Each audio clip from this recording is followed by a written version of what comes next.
الحمد لله الذي نحمده ونستعينه ونستغفره ونعوذ بالله من شرور أنفسنا ومن سيئات أعمالنا من يهده الله فلا مضل له ومن يضلل فلا هادي له أشهد أن لا إله إلا الله وحده لا شريك له وأشهد أن نبينا محمدا عبده ورسوله وصفيه وخليله بلغ الرسالة وأدى الأمانة ونصح الأمة هو الذي حق جهاده وجاهد في سبيله حق جهاده ولا يترك شيئا مما أمر الله به إلا بلغه فتح الله به أعينا عميا وآذانا سما وقلوبا غلفا صلى الله عليه وعلى آله وصحبه ومن سار على نهجه إلى يوم المعاد وسلم تسليما كثيرا أما بعد أيها المسلمون أوصيكم ونفسي بتقوى الله عز وجل اتقوا الله حق تقاته ولا تموتن إلا وأنتم مسلمون وقال الله تعالى يا أيها الناس اتقوا ربكم الذي خلقكم من نفس واحدة وخلق منها زوجها وبث منهما رجالا كثيرا ونساء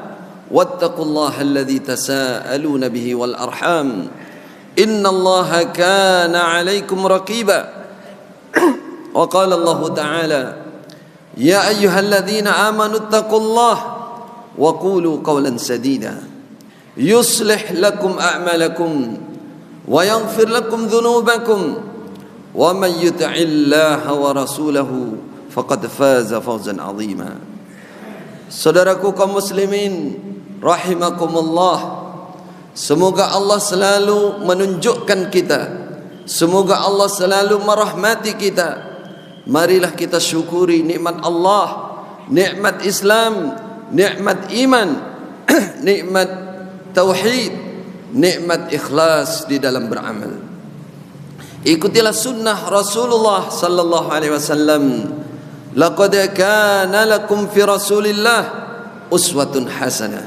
Karena Allah telah berfirman menyatakan sungguh telah ada di dalam diri Rasulullah uswatun hasanah, contoh yang sangat baik untuk ditirukan. Liman kana yu'minu billah wal yaumil akhir.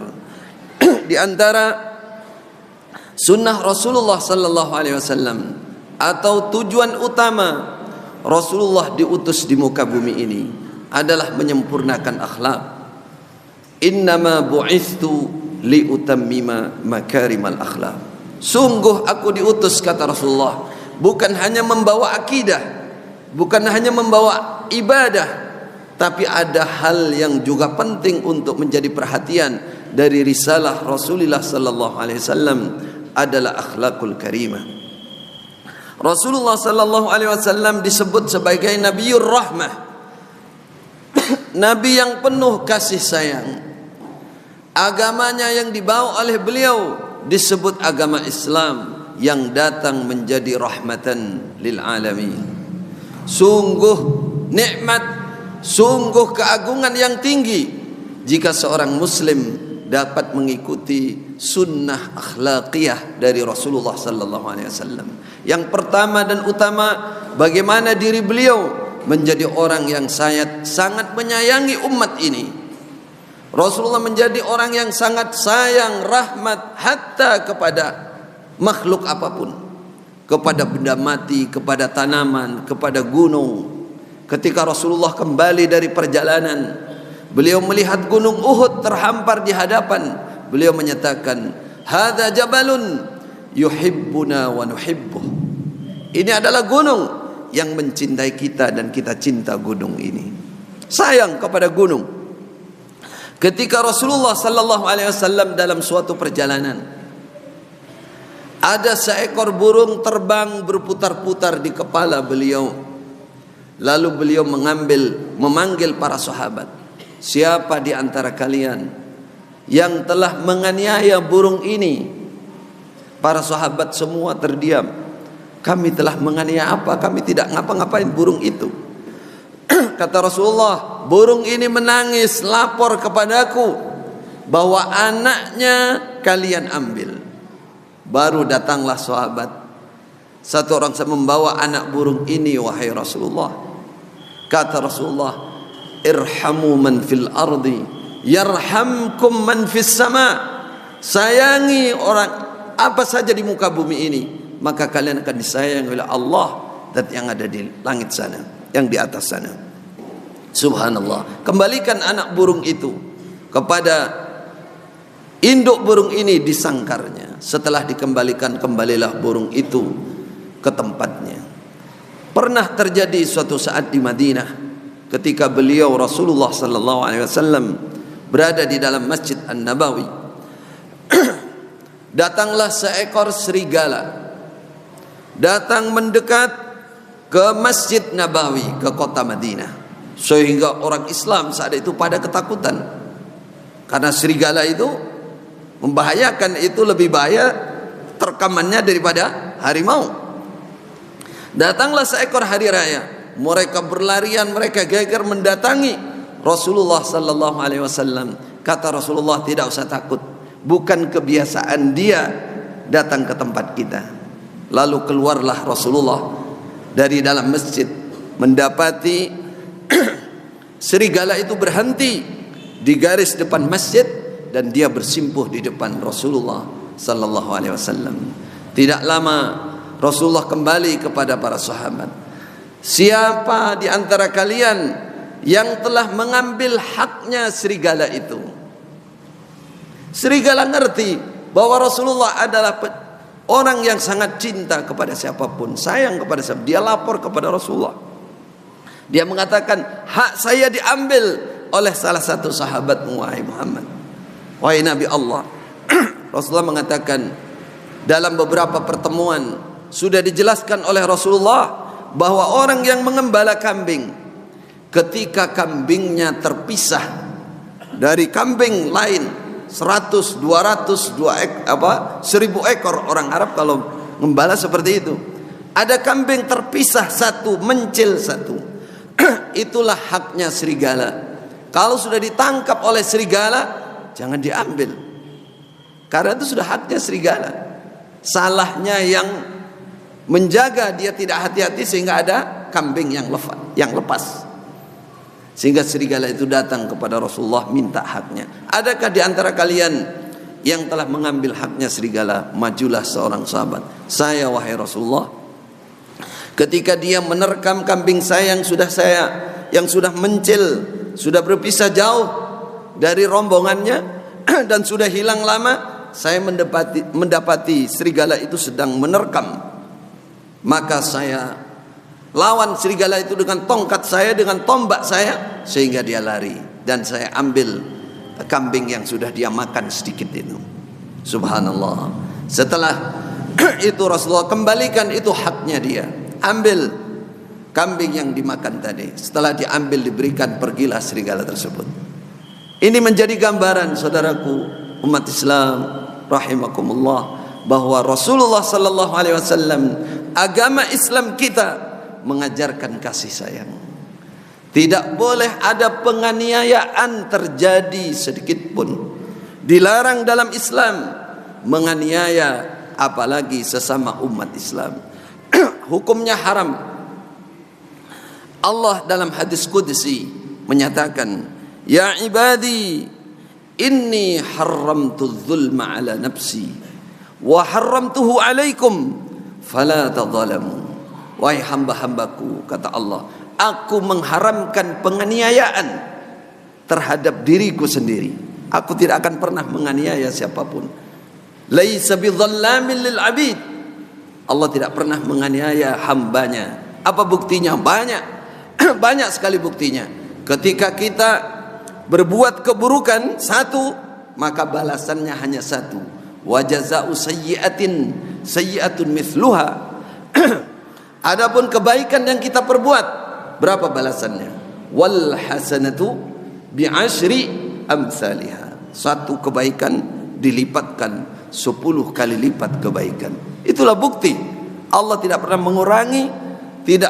mengurangi haknya hamba dan tidak pernah menambahi dosanya, bahkan membalas dosa sesuai dengan apa yang diperbuat. Bahkan Allah laghafurun syakur, banyak mengampuninya. Kadang-kadang di akhirat orang iman mencari dosanya nggak ketemu. Cari dosanya nggak ketemu dalam buku catatan amal. Padahal dia ingat dengan dosanya. Setelah lapor kepada Allah, mana dosa saya? Disebut yaumul kanaf. Ketika dia berdua dengan Allah, kata dia kepada Allah, di mana dosa saya ya Allah yang dulu? Sudah saya hapus karena kamu telah merahasiakannya dan kamu telah istighfar bertobat kepadaku juga dengan rahasia, sehingga saya rahasiakan dosa kamu, tidak saya ungkap dan saya hapus dari buku catatan amal. Penganiayaan diharamkan oleh Allah Subhanahu wa taala. Karena itulah banyak sekali ayat yang menyatakan bahwa Allah akibat dari perbuatan penganiayaan ini, Allah tidak menyenangi. Innallaha la yuhibbudz zalimin.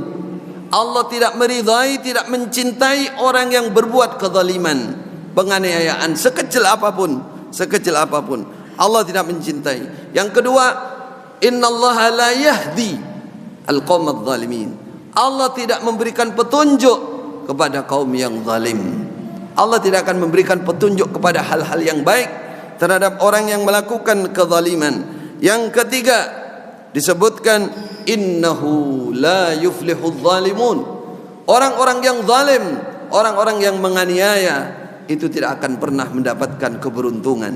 Dia akan mencelakai diri sendiri di dunia maupun di akhirat nanti.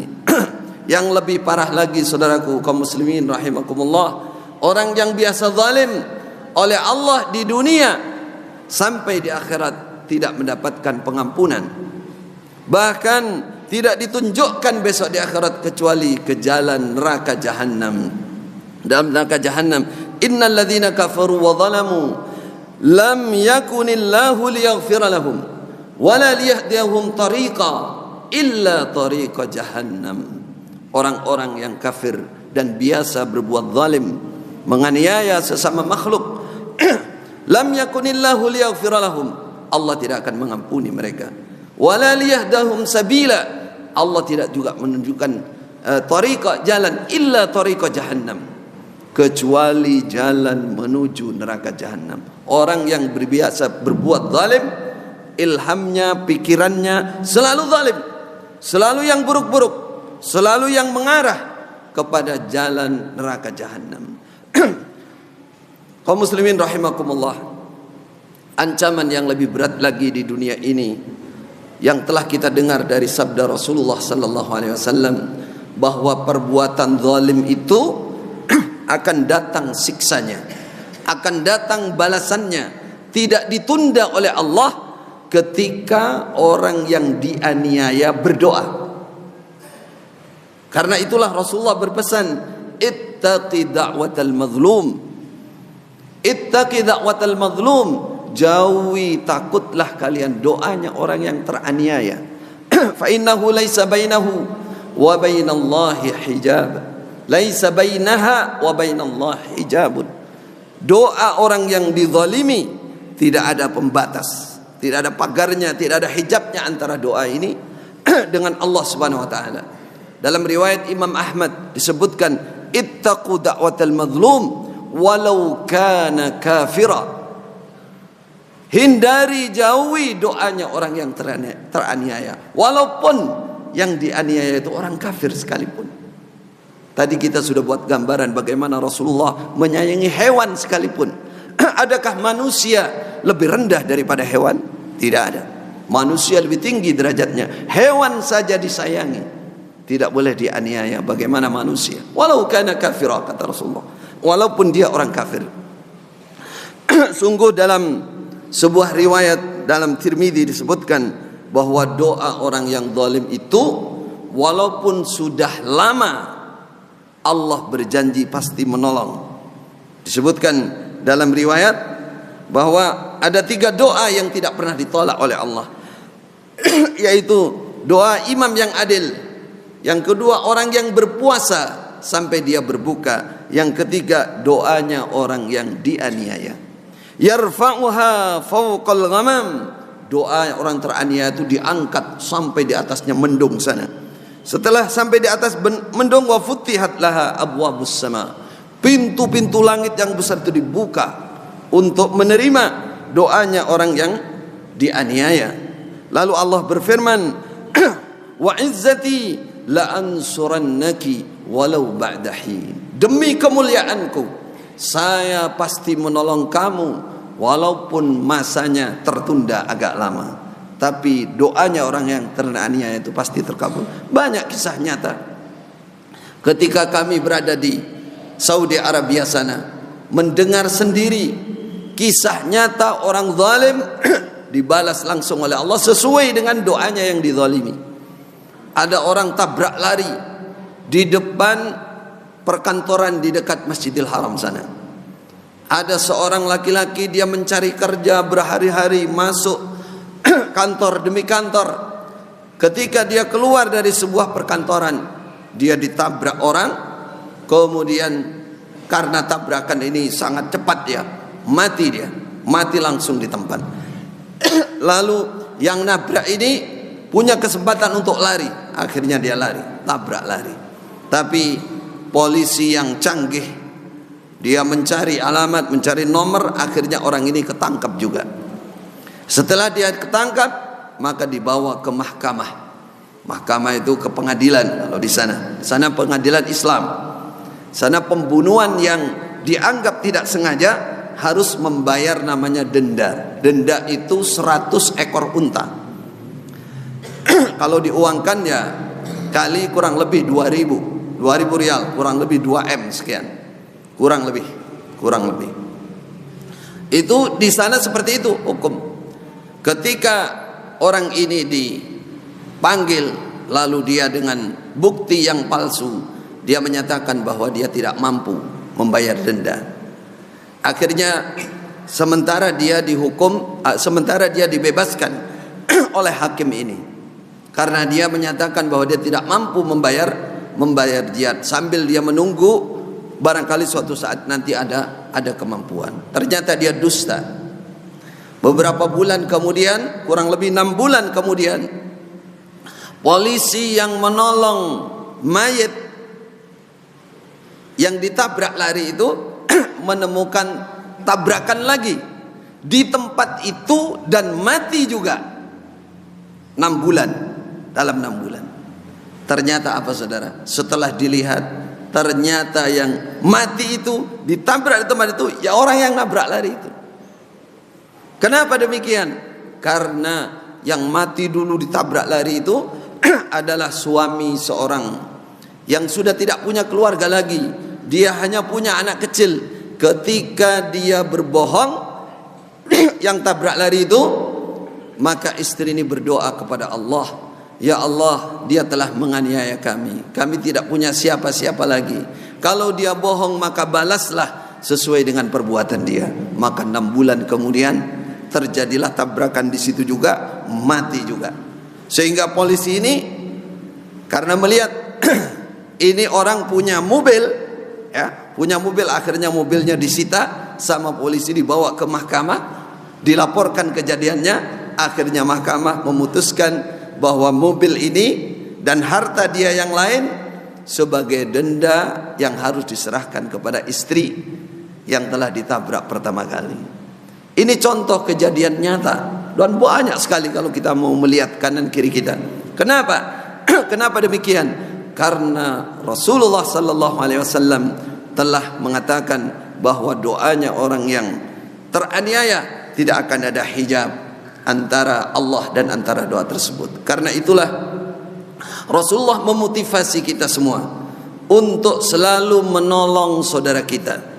Unsur akhaka zaliman aw madluma, kata Rasulullah. Tolonglah saudaramu yang zalim maupun yang dizalimi. Para sahabat aneh mendengarnya. Wahai Rasulullah, yang ditolong hada madlum nansuruh. Orang yang teraniaya kita tolong, sudah biasanya. Kami paham. Wa ma amrul zalim. Kalau yang zalim gimana caranya menolong? Rasulullah sallallahu alaihi wasallam mengatakan tahjuzuhu 'anil zulmi au ta'khudhu fawqa yadayhi. Caranya menolong orang zalim adalah memegang dua tangan dia, jangan sampai melakukan kezaliman. Itu baru pertolongan.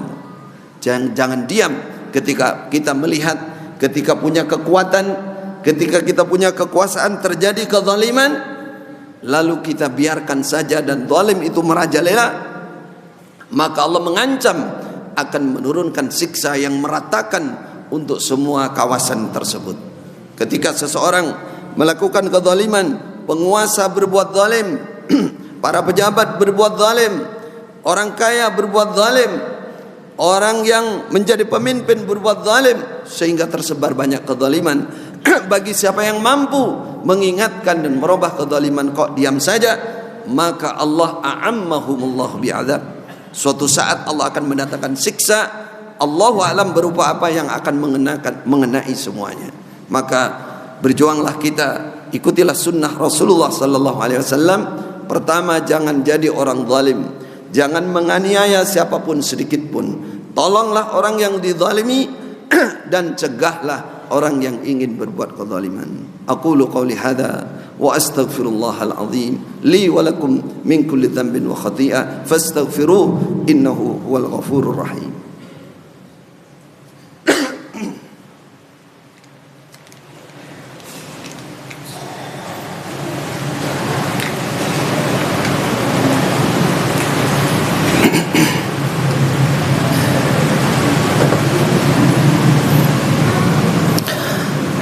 Alhamdulillahi rabbil alamin wal aqibatu lil muttaqin wala udwana illa 'alal zalimin wa sallallahu ala sayyidil anbiya wal mursalin nabiyyina Muhammadin wa ala alihi wa sahbihi ajma'in. Amma ba'du, ittaqullah ya ikhwati fillah, ittaqullah haqqa tuqatih wa la tamutunna illa wa antum muslimun. Kita semua adalah umat Islam yang pastinya berharap kebahagiaan di akhirat nanti, kesuksesan di akhirat nanti. Terkait dengan masalah kezaliman, penganiayaan, tidak hanya selesai di dunia, saudaraku kaum muslimin. Di akhirat kezaliman ini akan berdampak beberapa sanksi yang sangat berat. Di antaranya Allah berfirman, yauma la yanfa'u adh-dhalimina ma'dziratuhum wa lahumul la'nah. Pada hari kiamat nanti, orang-orang yang zalim tidak akan diterima alasannya. Sudah terlambat dia melakukan kezaliman di dunia, tidak diterima ma'dzirah dia, alasan dia di sisi Allah. Wa lahumul la'nah, mereka mendapatkan laknat dari Allah. At-tardu minar rahmah, dia akan dijauhkan dari rahmat Allah. Jauhilah penganiayaan. Itu yang pertama. Yang kedua, Allah berfirman, malil zalimin min hamimin wala syafi'i yuta. Orang-orang yang zalim nanti tidak akan punya teman dekat, saudara dekat yang bisa menolong dia. Wala syafi'in, tidak ada syafi' penolong pada. Hatta Rasulullah, orang berbuat penganiayaan tidak akan mendapatkan syafaat dari siapapun. Maka hindari, jauhi penganiayaan. Yang ketiga, Rasulullah sallallahu alaihi wasallam telah menyatakan bahwa besok di hadapan Allah akan ada orang yang muflis. Muflis itu bangkrut, pailit kebaikan. Rasulullah sallallahu alaihi wasallam dari hadis Abi Hurairah, beliau pernah bertanya kepada para sahabat, atadruna manil muflis?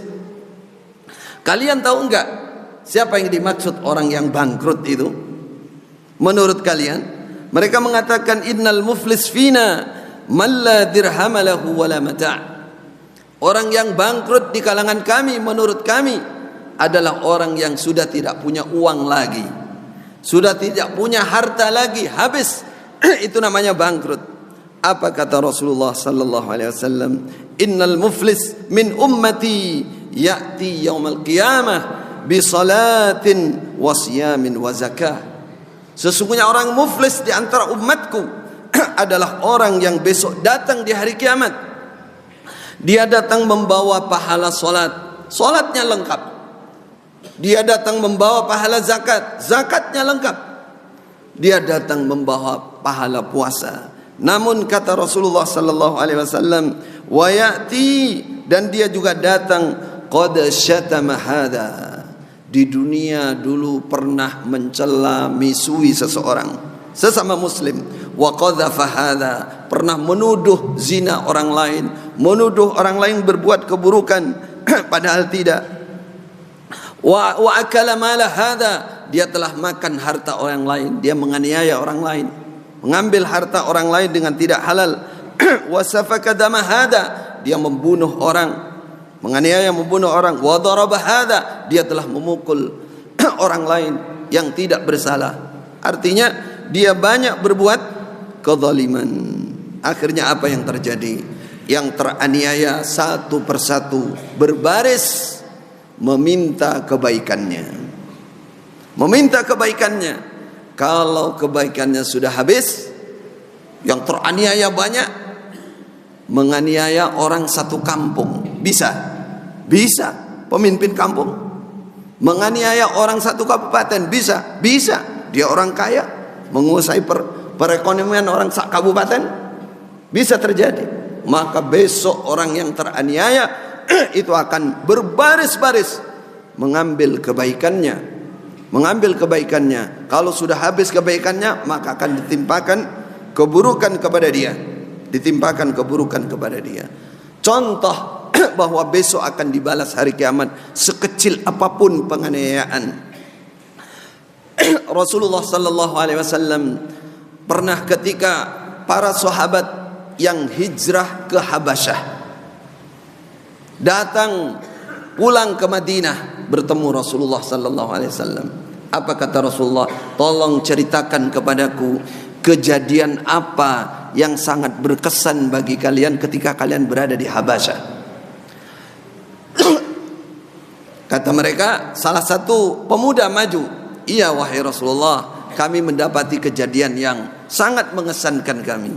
Ada seorang tua, nenek tua, memanggul air. Ini dalam Sunan Ibnu Majah diceritakan ini. Memanggul air dengan tempayan yang besar.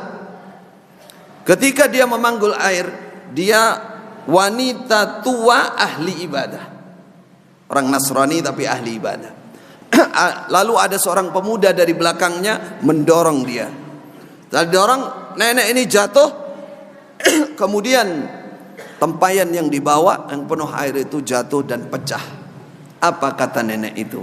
Ketika dia berdiri, dia mengatakan, ya fata, wahai pemuda, saya sekarang tidak bisa melawanmu, tapi tunggu pada harinya besok di depan Allah subhanahu wa ta'ala. Pada saatnya Allah meletakkan arasnya, meletakkan kursinya, dan mengumpulkan orang yang awal sampai orang yang akhir mendekati hari kiamat, dikumpulkan semua. Di sanalah kamu akan tahu bahwa Allah akan membalas segala perbuatan termasuk perbuatan kamu saat ini.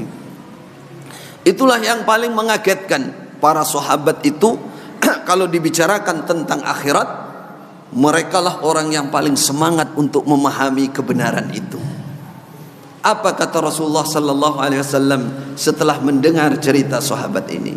Sadaqat, sungguh benar wanita itu, sungguh benar bahwa besok penganiayaan apapun akan dibuka di depan Allah, di depan makhluk semuanya, dan akan dibalas satu persatu oleh Allah Subhanahu wa taala. Maka jauhilah penganiayaan, hindari, jangan sampai kita menganiaya.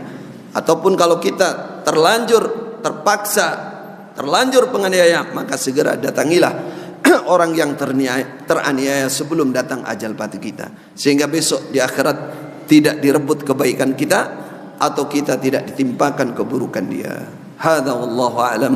Wa sallu ala nabiyyikum nabiyir rahmati wal huda kama amarakum bidzalika rabbukum biqaulih innallaha wa malaikatahu yusalluna 'alan nabiy ya ayyuhalladzina amanu sallu عليه وسلموا تسليما اللهم صل وسلم على عبدك ورسولك محمد صاحب الوجه الأنوار والجبين الأزهار والخلق الأكمل وارض اللهم عن الأربعة الخلفاء الراشدين الذين قضوا بالحق وبه كانوا يعدلون أبي بكر وعمر وعثمان وعلي وعن أصحاب نبيك أجمعين وعن التابعين لهم بإحسان إلى يوم الدين وعنا معهم بعفوك ومنك وكرامك وجودك وإحسانك يا رب العالمين اللهم أعز الإسلام والمسلمين اللهم أعز الإسلام والمسلمين وأذل الشرك والمشركين وأذل الشرك والمشركين برعداء الدين برحمتك يا أرحم الراحمين اللهم لا تدع لنا ذنبا إلا غفرته ولا هما إلا فرجته